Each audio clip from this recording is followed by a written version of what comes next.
The rooftop was the kind of place that pretended weather didn't apply. Heat lamps sighed along the perimeter, string lights floated like curated constellations, and a white tent billowed faintly over a rectangle of glass that framed Manhattan's chopped skyline. People moved in practiced diagonals, toward the step and repeat, toward the bar where an assistant already knew their drink, toward the person who could turn a name into a meeting next Tuesday at 11.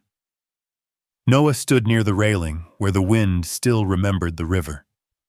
Queens was a dark geography across the water, a place in his body more than on the map, his apartment with the creaking radiator and the plants that only forgave him because of the eastern light.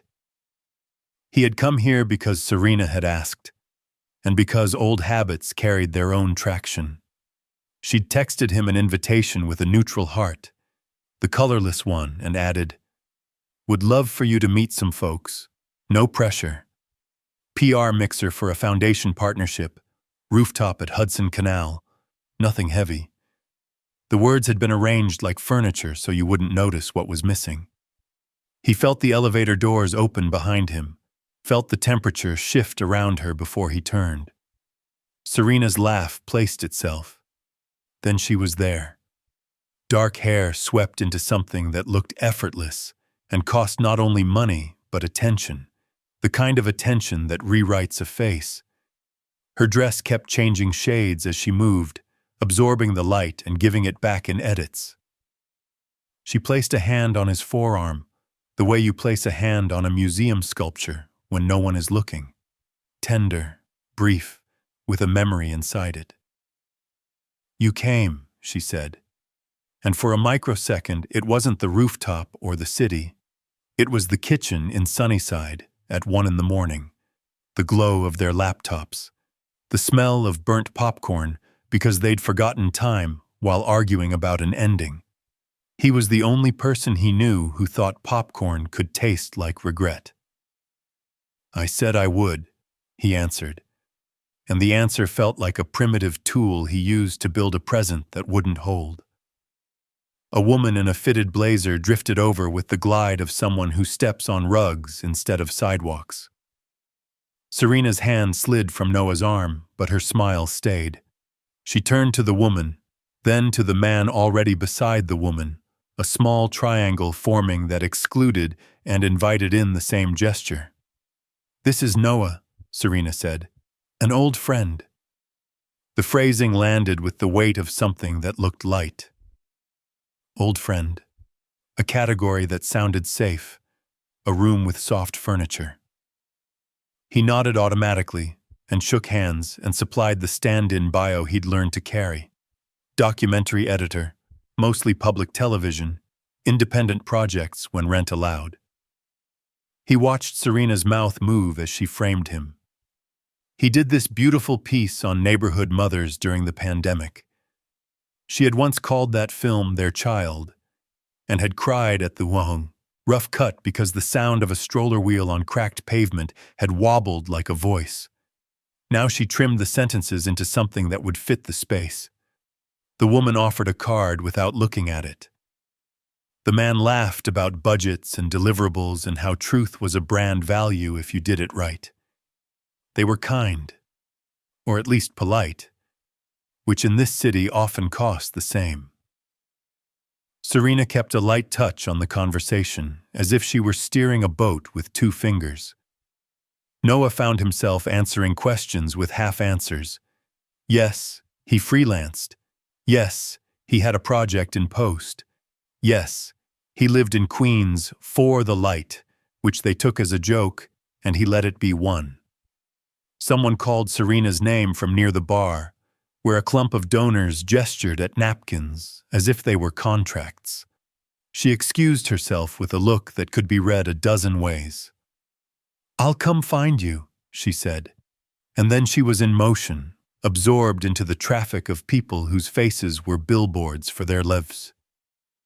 Noah turned back to the glass, to the slab of city that didn't ask for his version. He felt the crack then, not a break, not the tearing of fabric, but the first delicate line that runs under paint when the house shifts. A hairline truth. There is what we lived, and there is what gets said about it later. He took out his phone, not to text anyone, but because everyone did, because it felt like armor. Notifications braided into a quiet rope. A director asking if he could do a salvage edit over the weekend. A utilities bill. A news alert about a startup that made promises like candy. A memory suggestion from an app that gathered faces into calendars. The photo was of them in line at a bodega at midnight. Serena laughing because the guy had written her name as Sabrina on the receipt, and she had said, maybe that's the girl who doesn't need to be impressive. He put the phone away.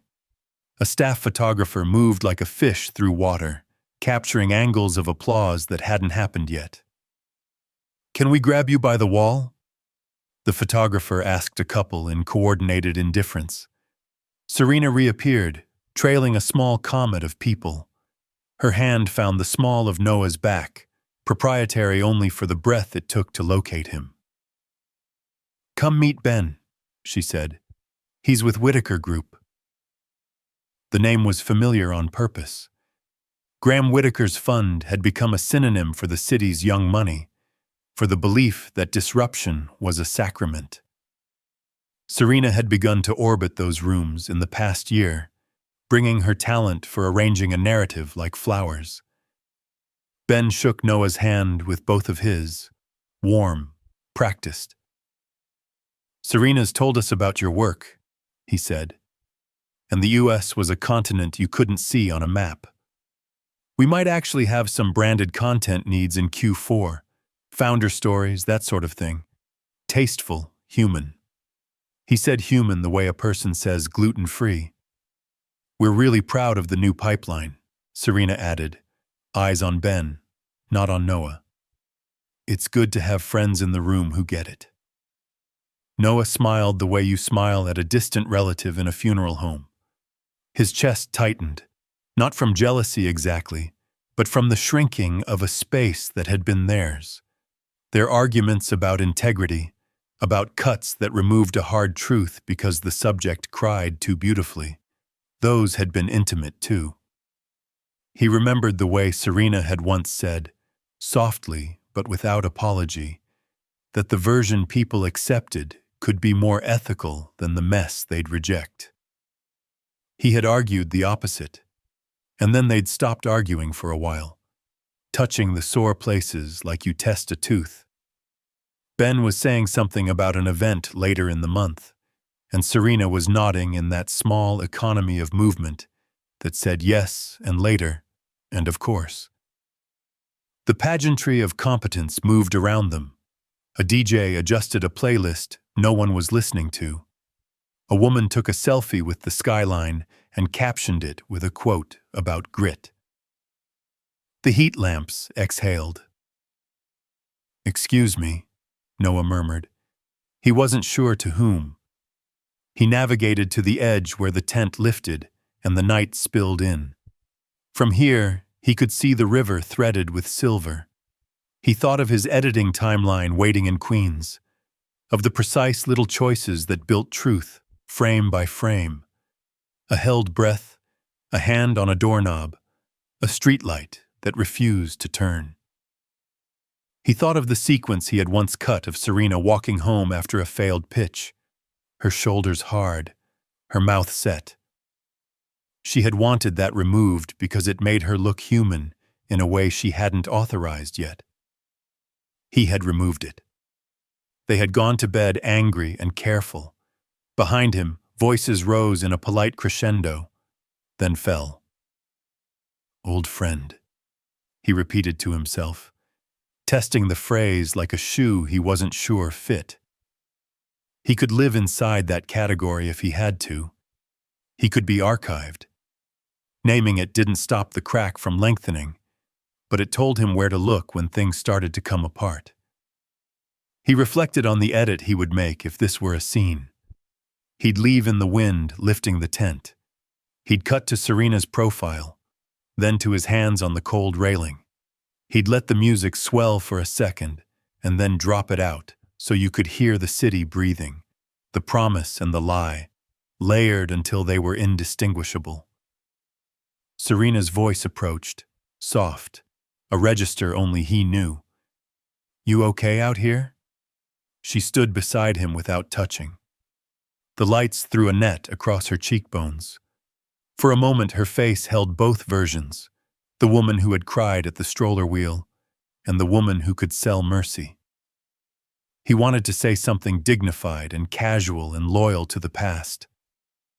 "I'm fine," he said, and it was not a lie so much as a placeholder.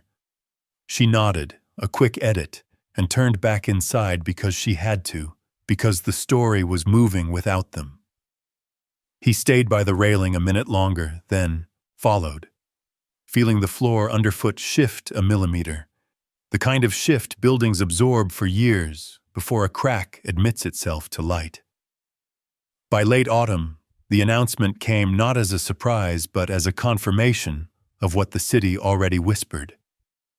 Serena Vale, strategist, storyteller, and recent Forbes Under 35 mention, was engaged to Graham Whitaker. The photo she posted was studied perfection. A Central Park frame, leaves in late surrender, her hand lifted just so, the diamond conspiring with the afternoon sun. The caption was restrained, the kind of sentence that made luxury feel like humility. "Found my forever partner in vision and values." The internet did what it was built to do. Congratulated, envied, analyzed. Old colleagues commented with emojis of champagne. Her firm reposted with a statement about love meeting leadership. Graham's circle of investors liked the post in unison, the way markets react to good news. For a few hours, her life was a consumable narrative, well-lit and frictionless. Noah saw it on his lunch break, between cuts of a documentary about whistleblowers in tech companies. He stared at the screen until the sandwich on his desk dried out. He had known it would come. The small signs had been queuing for months. Fewer calls, more back-to-backs. A new polish in her voice that turned confession into soundbite. But still, the algorithm found him. He clicked once, twice, then closed the app. The editing suite was dark except for the hum of two monitors. On one, a former data scientist sat under bad hotel lighting, speaking about how a simple report had been buried because it showed bias in an algorithm used for job screening. Her voice shook in a register not meant for microphones. Noah cut out her pauses, then restored them, realizing they carried more truth than her words. He had begun to think of silence as a kind of punctuation, a moral one. When the news of Serena's engagement spread through mutual friends, they called him with the careful tone people use for someone who's lost something valuable but unacknowledged. "She's really made it," one said. "I mean, Whitaker Ventures. That's another league." Another friend asked, "You okay seeing all that online?" He replied what he always did. "It's fine. I'm busy." Busy meant slicing through hours of testimony, of voices that didn't belong on panels or covers but spoke with the weight of the uninvited. In each cut, he saw pieces of himself, people who had once believed in merit, in ethics as a framework rather than branding. He began to understand the architecture of moral exhaustion, how the world taught you to rename it as maturity.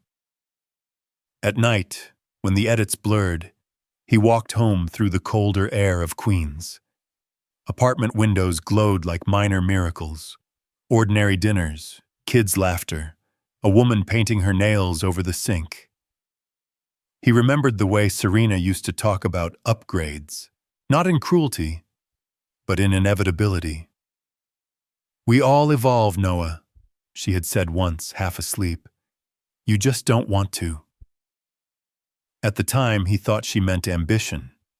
Now he wondered if she'd meant transformation by omission, the art of leaving behind what couldn't perform. Graham Whitaker's world was a choreography of access. His fund invested in companies that optimized empathy through data, mental health apps with surveillance in the code, nonprofits with equity stakes. Serena, as his fiancée, became the face of purpose-driven capitalism, hosting charity dinners where the menus read like poetry and the pledges like press releases. Her smile was both invitation and armor. Noah watched from the outside, scrolling through the feed like a man visiting a museum of a past life. There she was at the gala in Tribeca, hand on Graham's arm, captioned, "When Innovation Meets Heart." There she was in a profile for Harper's Bazaar, talking about redefining authenticity for the modern professional woman. She mentioned growing up in modest circumstances, about learning the value of story from her parents. No mention of the man who once shot her first portfolio photo on a borrowed camera, who told her she didn't need to light herself to be seen. When he saw the article's final line, "Serena believes truth should always serve hope," he almost laughed. It was the kind of sentence that could sell both a product and a life. He didn't blame her for using it. He blamed the machinery that rewarded the performance. At the studio, he adjusted clips from his project, inserting a line of narration. "Truth doesn't trend, it lingers." His director liked it. "That's strong," she said. "You should get credit on this one." But he didn't care about credit anymore. What mattered was how the story cut through the noise. The way the whistleblower's eyes darted toward the window every time she said the word cover-up. He recognized that look. He'd seen it in Serena once, before she learned to hold eye contact under fluorescent lighting. The nights grew longer. Noah found himself rehearsing things he'd never say. "Congratulations, Serena. You won the version of life they told us to want. Or maybe, you chose your survival, and I can't fault you for it." But when he tried to imagine saying any of it aloud, the sentences dissolved. He began storing old footage of them in a separate folder, one he named Raw Truth, snippets from their early days, Serena in a hoodie, gesturing wildly about a client who didn't understand storytelling. Serena editing his script, whispering, "You always leave out the beauty when you're angry." Watching them, he realized she had once believed in the same language he did, honesty not as performance but as presence. Then, one Friday evening, a notification popped up from a mutual friend's story. Serena and Graham at an awards gala, accepting recognition for ethical brand leadership. Her thank you speech opened with, "In a time where truth feels negotiable, integrity must be our product." The applause was thunderous. Noah turned off the sound and watched her mouth form the words without hearing them. He imagined splicing her speech into his documentary, looping her face against the testimonies of those fired for telling the truth. Not as revenge, just as contrast. He didn't. But the idea lived quietly in his mind, an uncut reel humming under his ribs. In his notebook, under a coffee stain, he wrote a single sentence. "Silence isn't weakness. It's the edit before the reveal." Outside, sirens braided with wind, the kind that carried the smell of metal and rain. He stared out the window of his apartment, the skyline blinking like a false promise, and finally admitted what he'd known for months. Serena hadn't betrayed him for another man. She had betrayed him for a version of herself that the world clapped for. And maybe that was the kind of love story cities like this demanded. One where the camera kept rolling long after tenderness was no longer the headline. The invitation arrived as a glossy envelope slid under his door. Ivory stock, gold foil, embossed with the Whitaker Foundation crest. An evening of vision and virtue, Tribeca Grand Hall. The kind of typography that sold good intentions at premium prices. At first, Noah assumed it was junk mail from one of Serena's new circles that still had his name on a legacy list. But when he turned it over, her handwriting cut across the back in ink too deliberate to be casual. Would mean a lot if you came. Closure, not spectacle. Closure. The word tasted like furniture polish, something meant to make old wood shine while hiding the cracks. He hadn't spoken to her in months beyond stray texts about returning some equipment they'd once shared. A boom mic, a portable light panel, remnants of a time when they both believed stories could save something. He could have ignored it, but curiosity had its own gravity, especially when dressed as peace. 2 nights later, they met at a cafe near her office in Soho. It was the kind of place where the latte art was symmetrical and every customer carried a laptop like armor. Serena arrived in a tailored coat the color of ambition. Not quite red, not quite rust. Expensive enough to look effortless. "Noah," she said, sliding into the seat across from him. "You look good. Tired, but good." "You too," he answered. It wasn't a lie. Her beauty had evolved into something curated. Not the spontaneous radiance he remembered, but the kind that photographs well under sponsorship banners. She set her phone face down, a practiced gesture of focus. "I'm helping coordinate the Whitaker Foundation Gala next week. It's a big one. Media, donors, all that. I was thinking, maybe it's time we draw a clean line. You come, we're seen, people stop speculating about whatever." He blinked. "Speculating?" She smiled, the kind of smile that precedes bad news in a good tone. "You know how this city works. People see us at the same events. They wonder. They see us avoiding each other. They wonder more. I just want to make sure no one writes a different story." "And what story is that?" "That I traded up without conscience." Her voice lowered, a faint crack of sincerity threading through the composure. "I don't want to erase you, Noah, but I need this chapter to end elegantly." She reached into her bag and pulled out a folded sheet. He unfolded it to find bullet points, small talk suggestions, safe topics, and reminders like avoid industry gossip, emphasize support, no irony in tone. "Talking points?" he said, almost laughing. "Not for you, for the night," she said. "For optics. It's a delicate ecosystem." "Of course it is." He folded the paper and slid it back. "You really think closure comes with a dress code and a speech?" "I think closure is what we make of what's left," she said quietly. "Please come, Noah. It'll help both of us move on." He didn't answer. Not right away. The cafe soundtrack murmured an old jazz loop. Behind her, the glass reflected both of them.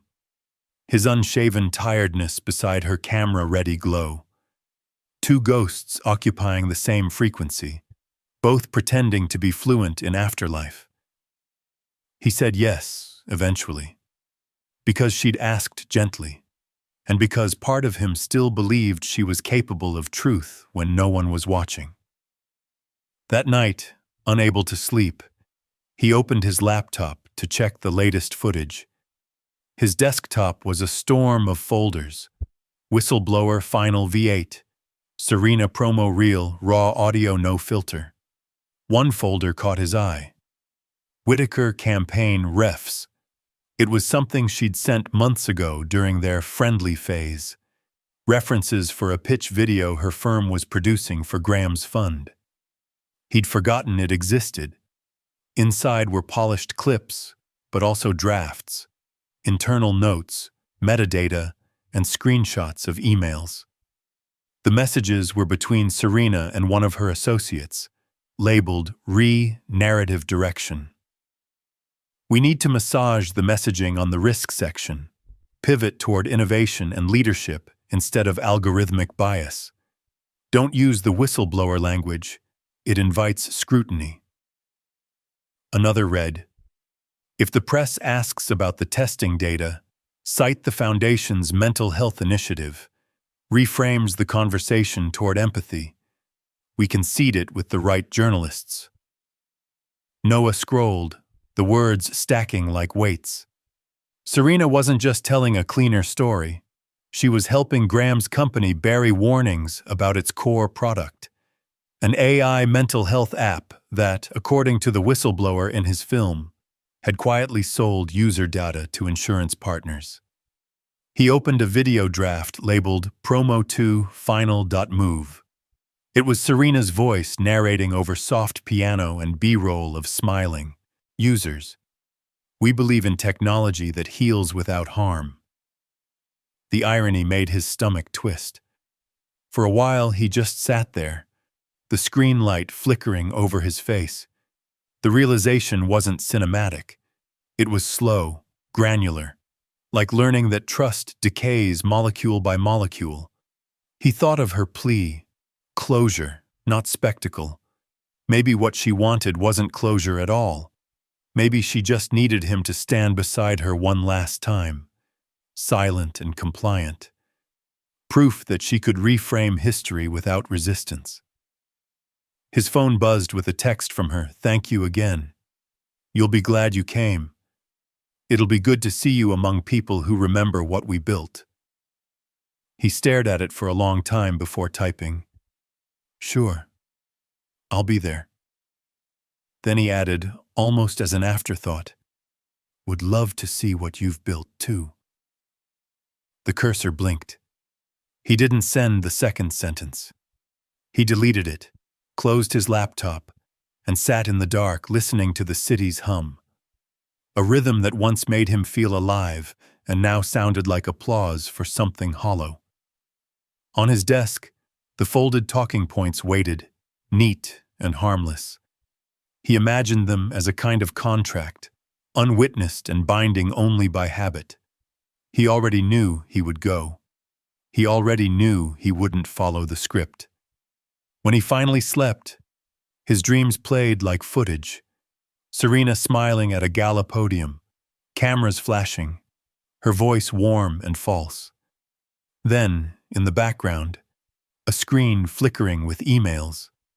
Her words, looping endlessly, turning truth into ornament. By morning, he decided he would attend the gala, not for closure, but for documentation. The editor in him needed proof, not revenge. Proof that when the story of Serena Vale was finally told, someone had kept the raw files. Noah arrived at the gala like an understudy for his own life. Tailored jacket borrowed from a friend, tie slightly off-center, expression composed into neutrality. The grand hall in Tribeca gleamed as if it had been polished by ambition itself. Champagne flutes aligned like soldiers. Floral arrangements towered higher than truth. A projection on the wall looped the Foundation's slogan in soft serif letters. Innovation with integrity. He stayed at the edges, blending into the low hum of expensive fabric and curated laughter. Serena floated through the room in silver, her presence calibrated for cameras. When she noticed him, her smile was both real and rehearsed. She touched his sleeve briefly, a gesture too small for a headline, but large enough to reopen something that hadn't healed. "I'm glad you came," she whispered. "Just keep it graceful tonight, okay?" "Always," he said, though his voice carried the faint tremor of restraint stretched thin. He'd already seen enough to know the rest. The emails, the narratives engineered to redirect scrutiny, the words reframe risk into opportunity, still echoing in his mind. But he carried no confrontation in his pocket. Just a phone, filled with screenshots, time-stamped, neatly archived, like evidence for a case he hadn't decided to file. The night unfolded like a film he'd already edited. Speeches framed as stories of resilience, applause cued on time. When Graham Whitaker took the stage, the audience stilled with reverence. His diction was clean, his metaphors well-funded. Serena stood beside him, radiant, an accessory made of credibility. "Technology is empathy at scale," Graham declared, his arm grazing her waist. "And we're building a future where transparency isn't a risk, it's our product." The applause cracked like glass. Noah clapped too, because silence would have been noticed. Later, outside on the terrace, the city glowed below like circuitry. Serena found him by the railing. "You survived," she said, with a light laugh, sipping from her glass. He studied her for a moment. How every movement now seemed intentional, every silence monetized. "You're good at this," he said. "Almost convincing enough to believe yourself." She didn't flinch. "That's the point, Noah. Belief is half the job. Even when it's a lie, even then, especially then, people need something to hold on to." She turned toward the skyline, eyes reflecting the lights of the buildings Graham owned pieces of. "You think success happens because truth wins? No. It happens because the story does." He thought of the whistleblower footage, the way the woman's hands had shaken, her voice trembling but steady with conviction. "You helped bury something, Serena. You know that." "I helped protect something bigger," she said softly, measured. "The company, the jobs, the image. You call it spin, I call it strategy. We both edit for a living. We just do it on different timelines." He let the silence stretch, heavy but deliberate. She mistook it for surrender. "I know what you're thinking," she said, "that I sold out. But love that doesn't scale, Noah, is sentimentality. I can't afford that anymore. Neither can you." He looked at her. Really looked. The same mouth that once whispered scripts into his neck now shaped jargon like scripture. "Scaling love sounds like a product pitch," he said quietly. "It's survival," she answered. He didn't argue. He had learned that sometimes truth lost, not by being wrong, but by being quieter. So he said nothing. Instead, he pulled out his phone, opened the recorder, then closed it again. Not tonight. Tonight, silence was strategy. When the event ended, he left through the side exit, away from the photographers. Outside, the November air carried the faint metallic scent of the river. He texted Maya. "Noah, still covering tech ethics?" Maya, "Always. What's up?" Noah, "Might have something for you. Big.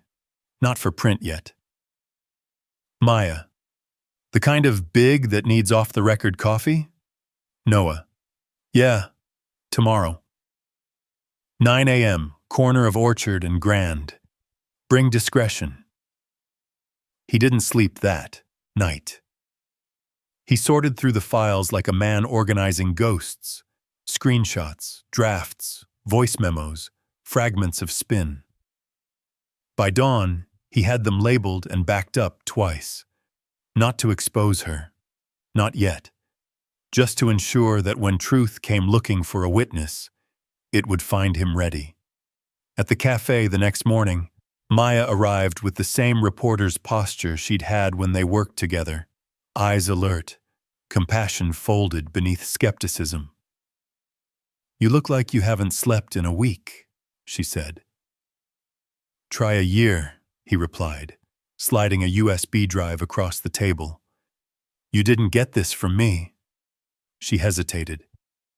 "You sure you want to do this?" I'm sure I don't want to be complicit, he said.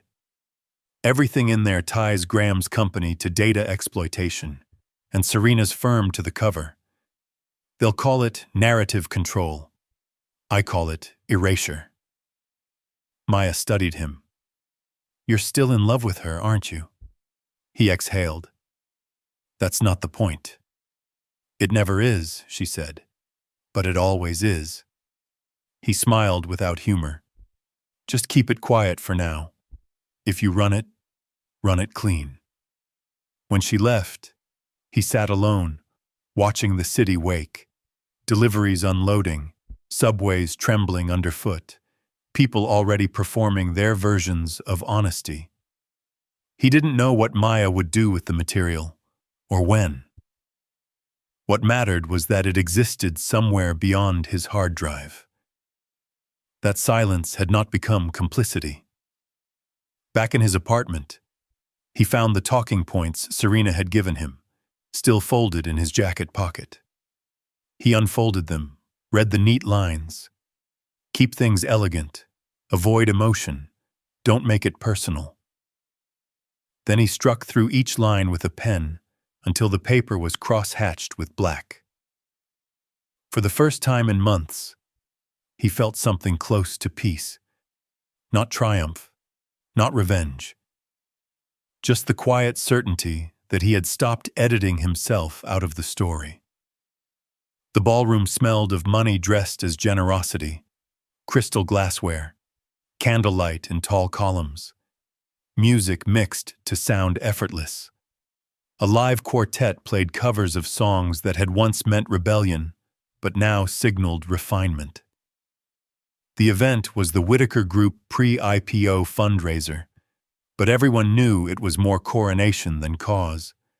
Serena stood in the center of it all, headset in one ear, clipboard in hand, her voice calm but commanding. No, not that angle. Move table 7 closer to the press backdrop. Yes, Graham should enter from the west stairs. It photographs better. She was choreography embodied, micromanaging smiles and symmetry. Her assistants orbited her like satellites afraid of losing signal. Every detail mattered. The seating chart was a chessboard of alliances, investors beside senators, journalists between philanthropists. Serena had built it the way she built everything now, with precision that disguised anxiety. She checked the lighting against her phone camera, adjusted a centerpiece by 2 inches, and rehearsed a tone of laughter in the mirror. Graham appeared just as the guests began to arrive, a vision of tailored composure. His presence filled the room the way power does, quietly, assuming gravity. He kissed her cheek lightly, already scanning the crowd for cameras. You've outdone yourself, he murmured. The board's thrilled. So am I. She smiled, but only with half her face. It's not over yet. It's never over, he replied, already walking toward a cluster of donors. Serena watched him go. His confidence was a kind of performance art. He could make lies sound like liquidity, ethics sound like strategy. She had learned from him. Tonight wasn't about the fundraiser or even the IPO. It was about canonizing an image. Graham Whitaker, visionary. Serena Vale, his partner in virtue, a tableau to sell the future. Noah had been right. The word story had become her currency, and tonight she was printing it in high resolution. Backstage, a junior associate whispered that one of the journalists from The Atlantic wanted an off-the-record quote about the human side of the Whitaker partnership. Serena nodded, took a breath, and delivered it perfectly. What drives us isn't wealth. It's stewardship. We want to build something that outlasts us. The journalist smiled. Beautiful. She smiled back. Make sure that's the tone that outlasts us, too. Meanwhile, Graham was working his own floor show, leaning in close to a biotech founder, joking about valuation as if truth were an inside joke.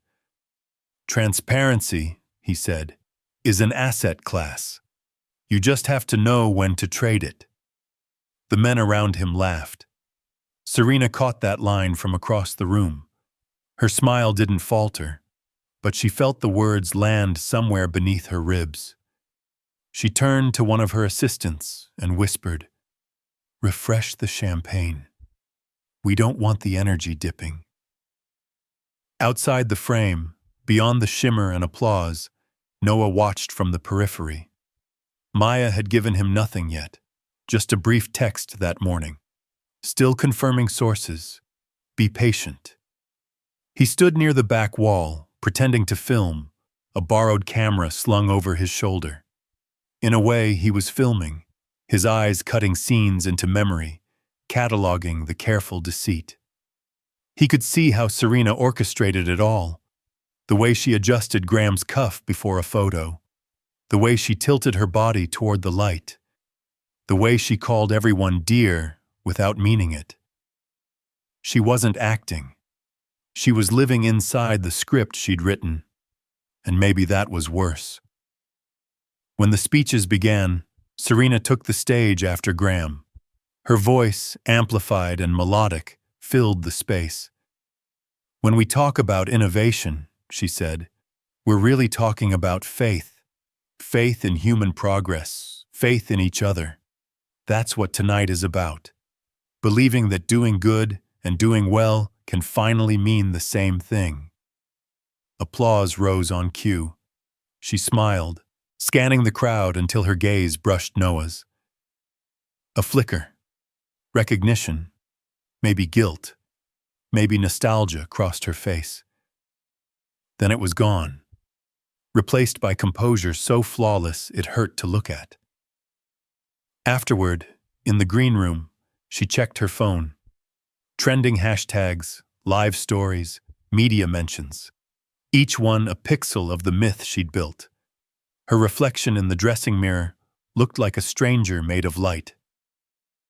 Graham entered behind her, loosening his tie. "You were perfect," he said. "Not a note off." "I learned from the best," she answered. He smiled, pouring himself a drink. "We make quite the case study, don't we? Vision, partnership, legacy. If we ever go public in spirit as well as stock, we'd be unstoppable." "We already are," she said, but her voice lacked conviction. Graham didn't notice. He was already speaking to his reflection, practicing sound bites for CNBC. "Integrity isn't a constraint. It's leverage. That's the line I'll use tomorrow." Serena sat down, legs crossed, watching him. He believed every word. Or maybe he'd just repeated them long enough that belief was redundant. She thought about Noah's old edits, the way he used silence, how he refused to cut the parts that hurt. "The ugly truth is still truth," he'd once said, pacing their apartment. "If you airbrush pain, you erase meaning." She used to think that made him naive. Now she wasn't sure. A stagehand poked her head in. "Ms. Vale, press wants a quick photo with you and Mr. Whitaker." Serena rose, smoothing her dress, adjusting the pin near her collarbone. As she walked toward the door, she caught her reflection once more. For a heartbeat, she saw the woman she'd been years ago, sitting barefoot in a cluttered apartment, editing footage with Noah, dreaming of changing the world one honest frame at a time. That woman looked at her like a witness. She blinked, and the image was gone. Outside, cameras flashed. Graham's hand found her waist, guiding her toward the step and repeat. "Smile," he whispered. "This is the one they'll use." She did. The bulbs burst white. Somewhere under the hum of applause and violin strings, she heard the faint echo of truth dying politely. The night stretched on, more toasts, more photographs, more performances of virtue. By midnight, Serena felt the exhaustion that comes from holding a pose too long. When the crowd finally thinned, she stood alone by the window, staring at the skyline, a kingdom built of glass and illusion. Behind her, Graham's laughter floated from a private circle of donors. He treated truth like stock, liquid, tradable, timed. She treated memory like collateral, pledged against the version of herself she could no longer afford to lose. The view was exquisite, the city endless. And yet, for the first time in years, she felt the unmistakable sense of standing at the edge of something that could not be curated. The ballroom was a living, commercial, all gloss, no gravity. The orchestra swelled to signal the night's finale, and the camera crews tightened their grip. Photographers were circling now, choreographing the climactic tableau. Graham Whitaker and Serena Vale, the couple who had made ethics fashionable again. The event director's headset crackled. Ready for the final shot. Couple centered, background logo clean. Serena smoothed the silk across her hip, straightened Graham's lapel, and turned toward the main camera. Her smile was a perfect 45-degree angle of triumph and restraint. She could feel the lights warming her face, the attention sinking to her pulse. Every detail of the evening, every adjusted flower, every edited line, had led to this frame. From the far end of the hall, Noah watched through the glow of 1,000 camera flashes. He wasn't supposed to be there anymore. His badge had been surrendered earlier, his name long deleted from the guest list. But no one questioned a man holding a camera and moving with purpose. He'd become invisible again, which was its own kind of power. The packet in his hand was thin but heavy. Printed emails, metadata, financial trails, the connective tissue between Graham's company and Serena's firm. He'd spent weeks cross-referencing timestamps, building the story frame by frame, like one of his documentaries. He waited until the applause began, that wave of sound that softened everyone's focus. Then he crossed the room with measured calm, bypassing the crowd of donors. The compliance officer, a woman from the firm's legal team seated near the exit, was reaching for her coat when he stopped beside her. "This belongs to your department," he said quietly, sliding the sealed envelope across the table. She blinked, startled. "What is this?"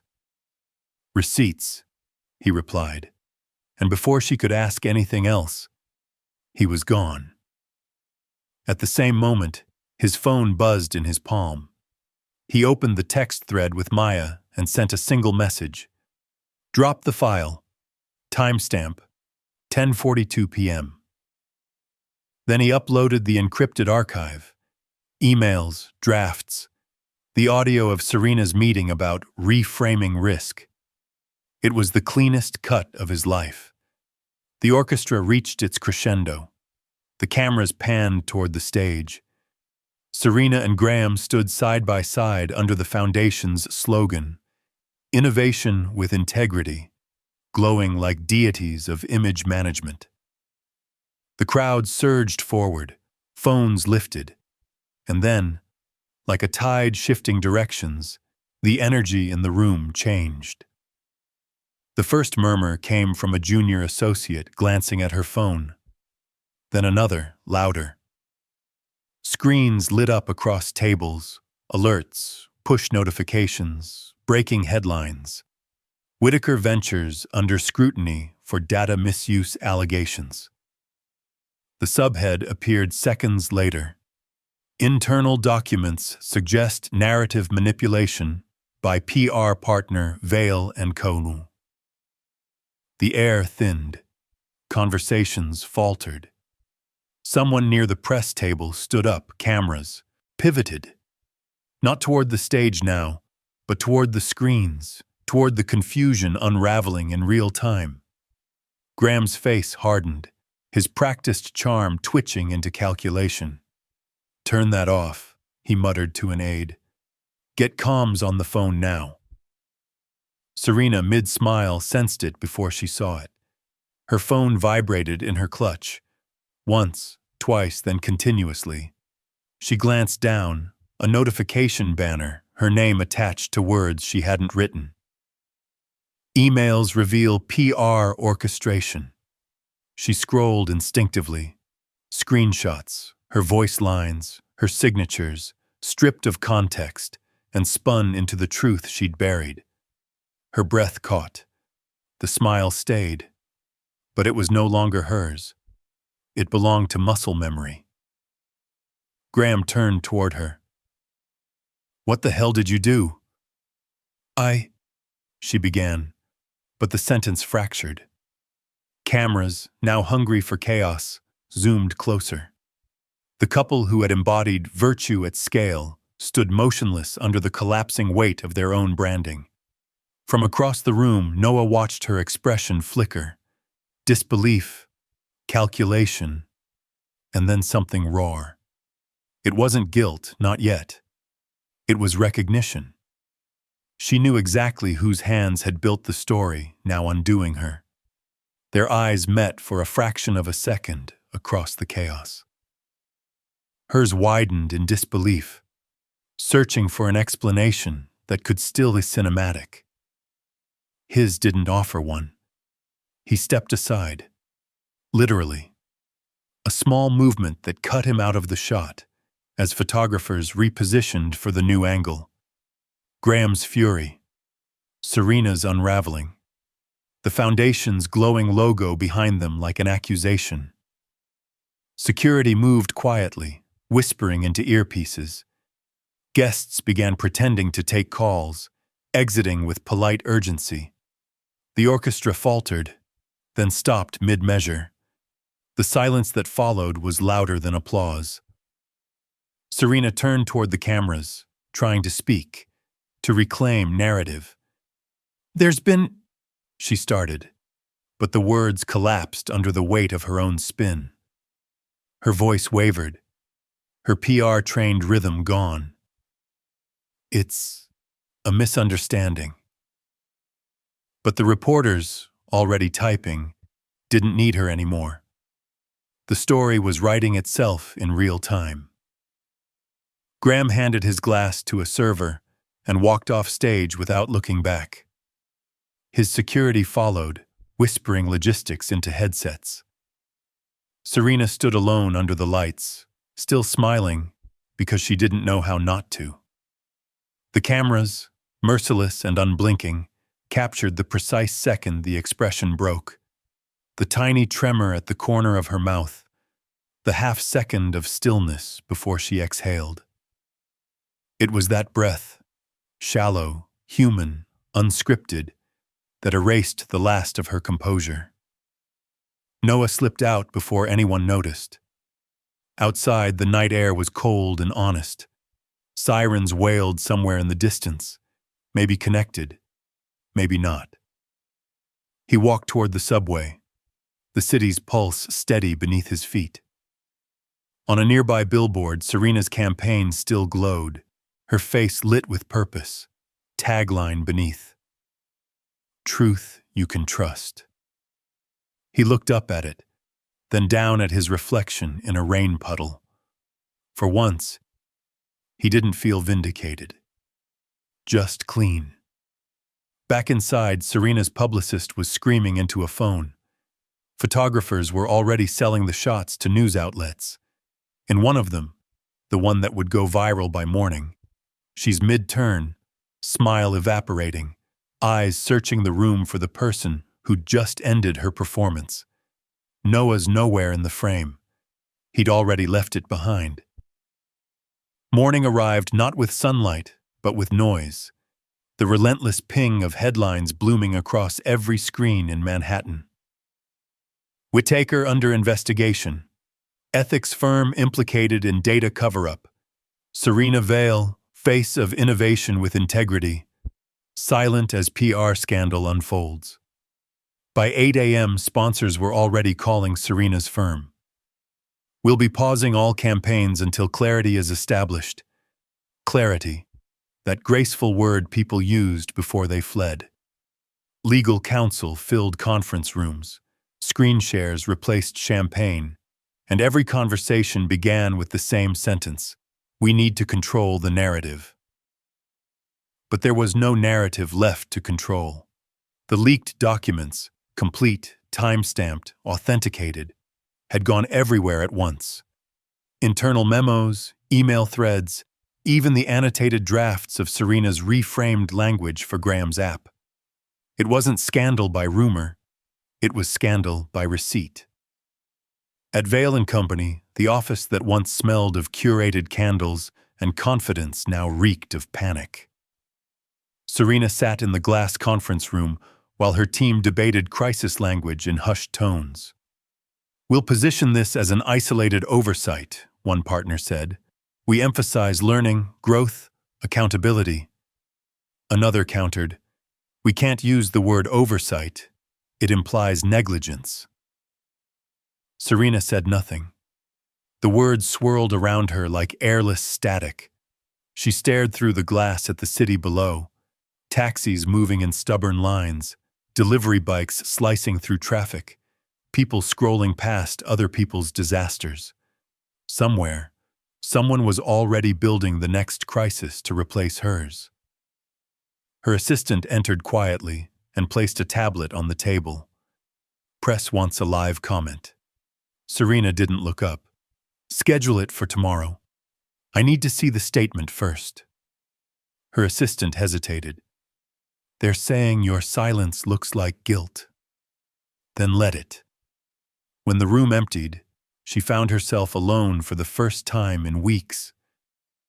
She walked to the mirror on the far wall, the one she used for interviews, angled to catch the softest light. Today, there was none. Just her reflection, flat and unfiltered. Without makeup and studio gloss, her face looked younger and older at once. She studied it, searching for the woman who'd once believed that truth could be designed without damage. She tried a smile. It faltered halfway. Tried again. It didn't come back. Her phone vibrated with a text from Graham. "Board meeting. Damage control. Don't contact me until advised."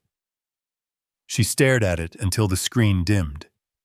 Then, for reasons she didn't entirely understand, she opened her camera app and hit record. "Statement rehearsal," she said aloud, her voice brittle. But what came out wasn't a press statement. It was a whisper. "I thought I could manage it. The truth, the love, the cost." She stopped, exhaled, hit delete. The red light blinked out, and the mirror took her back. Across the river, in Queens, Noah was back in his editing room. Same desk, same radiator hum, same half-drunk coffee cooling beside the keyboard. The footage of his documentary filled one monitor. The whistleblower sitting in shadow, speaking about systems built to lie beautifully.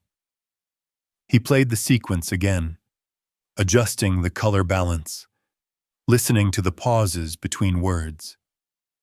The story was finally complete. No voiceover, no moral summation, just silence where it mattered.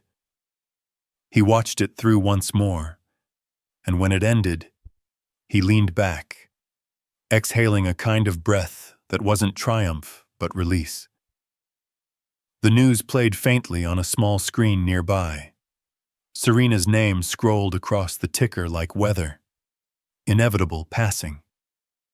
He muted it, unwilling to turn her collapse into entertainment. Instead, he opened a new project folder, The Ethics of Silence.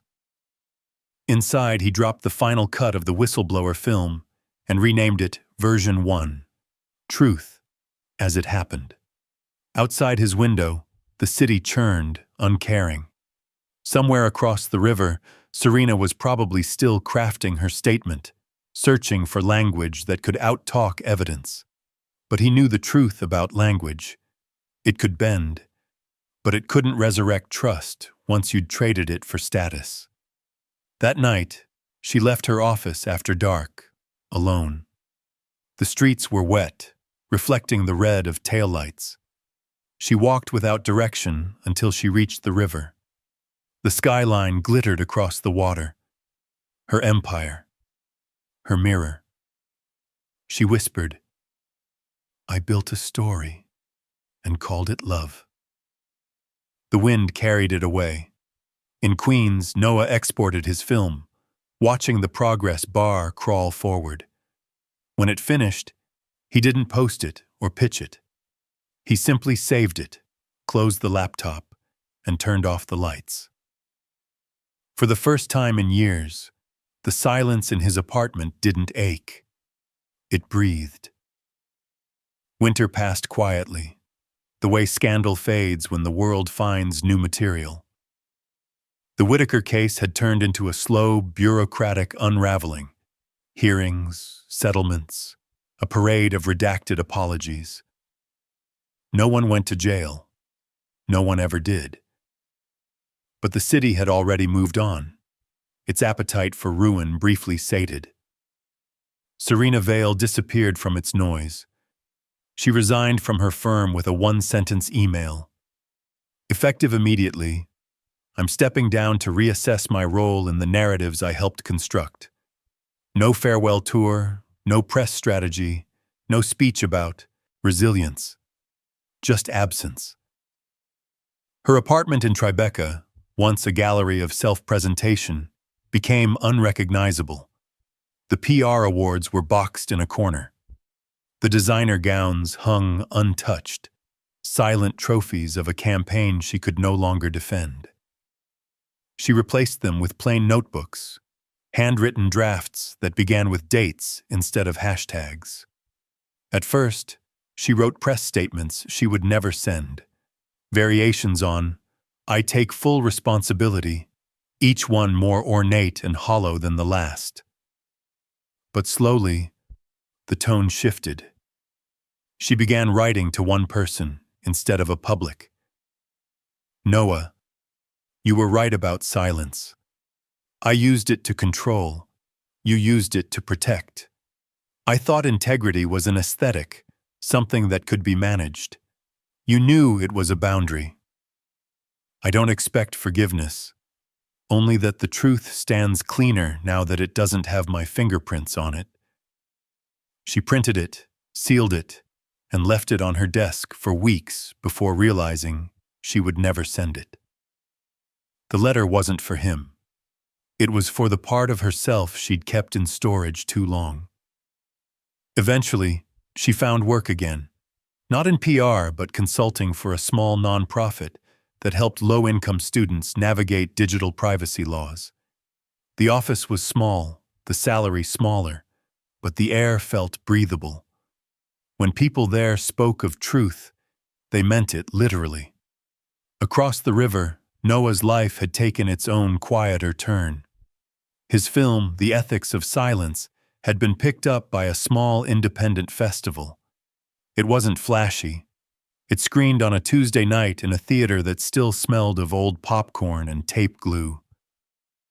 The room held 40 people, half of them strangers, a few students, a couple of journalists who remembered him from before. The film ran for 43 minutes. No narration, no music except what leaked in from the street outside during filming. Just people talking about honesty, the kind that doesn't trend, the kind that costs jobs, relationships, illusions. When the credits rolled, no one clapped right away. The pause was pure and full, the kind of silence that asks for understanding instead of applause.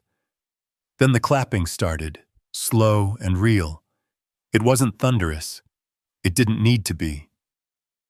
Noah stood in the back, hands in his pockets, watching the light from the screen fade over their faces. Maya found him afterward, hugging a file folder to her chest. "You did good," she said. He smiled. I just didn't edit the truth out this time. Maybe that's the same thing, she replied. When the audience dispersed, he stayed behind to help stack chairs. The theater owner thanked him for bringing something honest to this city. Noah just nodded. Honesty didn't feel heroic. It felt like gravity. Later, walking home through the cold, he passed a corner newsstand. Serena's name had vanished from the headlines, replaced by new scandals, new idols. He bought no paper, didn't linger. The silence between their lives was clean now, no bitterness, just distance that finally held shape. In her apartment, Serena closed her notebook after writing a single sentence. Truth is not reputation. It's what remains when reputation burns away. She blew out the candle on her desk and watched the smoke curl upward like a question she didn't need to answer. In Queens, Noah uploaded his film to a small streaming platform. No marketing, no tagline, just a quiet description. A story about those who told the truth and stayed. He didn't check the views. He didn't need to. That night, as the city softened into its winter hum, they both looked out from opposite sides of the river. Two silhouettes no longer tethered by apology or performance. The skyline shimmered like a long exposure photograph, equal parts beauty and distortion. Neither of them believed in redemption anymore. But they both believed, at last, in boundaries. Clean, wordless, and merciful.